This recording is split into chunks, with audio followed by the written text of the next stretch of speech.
The hawk launched off her shoulder, stepping Kevin in the ribs, severing his grip on Uma and sending him riffing to the ground. "Come on," Winner said, ushering Agatha out of the cell. Uma gave Sophie a look as she followed. "What was that about animals not being our friends?" Sophie pursed her lips. "Once a teacher, always a teacher," said Agatha, dragging her best friend along. Sophie, love, purpose, food. Sophie had always found Winner vaporous and dull, a thought of fruity perfume hovering around Beatrix at all times. But just as Beatrix had proved herself to be more than a pretty face, so now had her sidekick. The story might not be able to tell the tale of every soul, but even those it didn't choose could find their way into its light. The Shasamba princess led them out the prison door, Agatha beckoning her. "We have to find Merlin." "Leave him to me," Winner answered. Agatha frowned. "But we need to... What we need is to get to Alanda's cave," Winner countered. "Do what I say, and you and the wizard survive. Try to control things like you always do, and we all die. Got it?" Agatha was speechless. "I'm loving new Winner," said Sophie. "Me too," said Tetris. Agatha shot them both a look.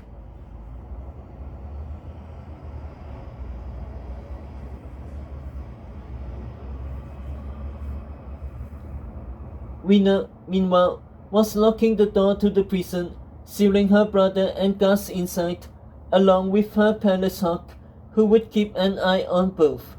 Beatrix and Kiko had already sprinted ahead. Quickly, Sophie, Agatha, and the rest followed the Winner through a dark corridor. "The wishes in the lamp are our best hope to keep Agatha alive and make Tedros king.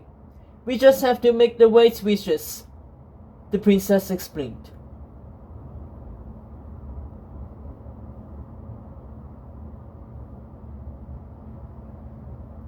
"Just you the wishes to kill the snake," Tedros argued.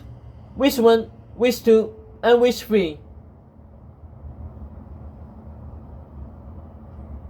"That isn't the answer," said Agatha forcefully, as if it had been on her mind since Tedros had declared that his intention to kill the snake back at school. "I know you want to keep me alive, but killing Japheth means you'll never be king. Not to the people, at least."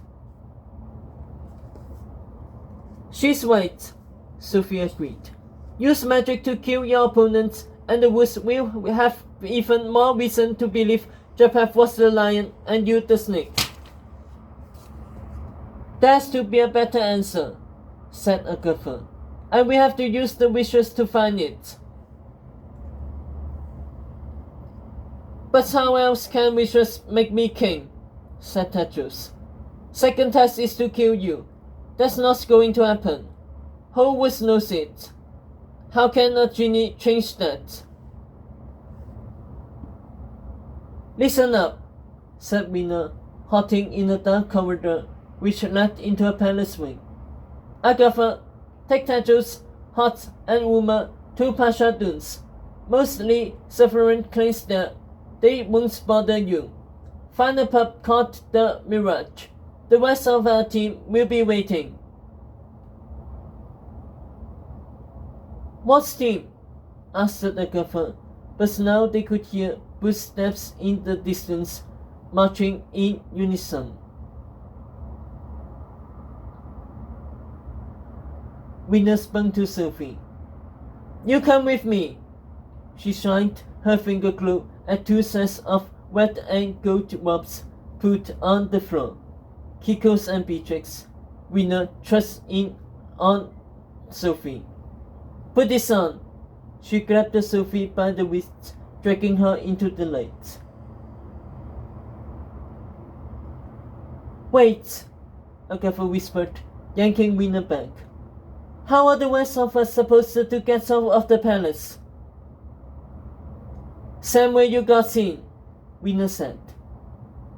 Agatha followed her eyes across the way, where behind glass doors a family of camels waited in an alley. Two baby ones carried Beatrix and Kiko, who wore purely trimmed male and fowls, while a familiar camel smiled right at Agatha, grunting a repeated phrase. It's back, Hot grunted. Tell me it's not saying what I'm thinking it's saying, said Tedros. Trust is the way, Uma sighed. The sounds of marching were getting closer now. Sophie could see shadows approaching their hiding place. Wait for my signal, Rena ordered Agatha before grabbing Sophie. No, I can't leave Maggie behind, Sophie said, but Rena had already put her in a field of a dozen well-armed guards coming towards them, along with Daddy, Rena screamed. The Sultan swept towards his daughter, dressed in a formidable gold cape, a matching tunic sashed with feathers, a shiny white turban, and pointy gold shoes. His face had a preposterous carrot-colored tan, along with plucked eyebrows and a curly mustache.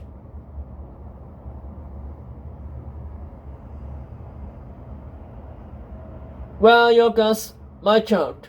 With rebels on the loose, I don't want you traveling anywhere alone, even inside the palace. They're keeping an eye on brother before I go down and try again. I'm close to him telling me the genie's true love, Rena assured. Not that I need scars. I'm safe with Chevalier, my lady maid. She's trained in defense. Sophie glanced around, searching for this Chevalier woman, before she saw Rena glaring right at her. Chevalier, beautiful name, beautiful girl, the Sultan cooed, appraising Sophie. My wife had green eyes like yours. We are separated now. Where are you from? Sophie delivered a cold stare. The land of wishful thinking.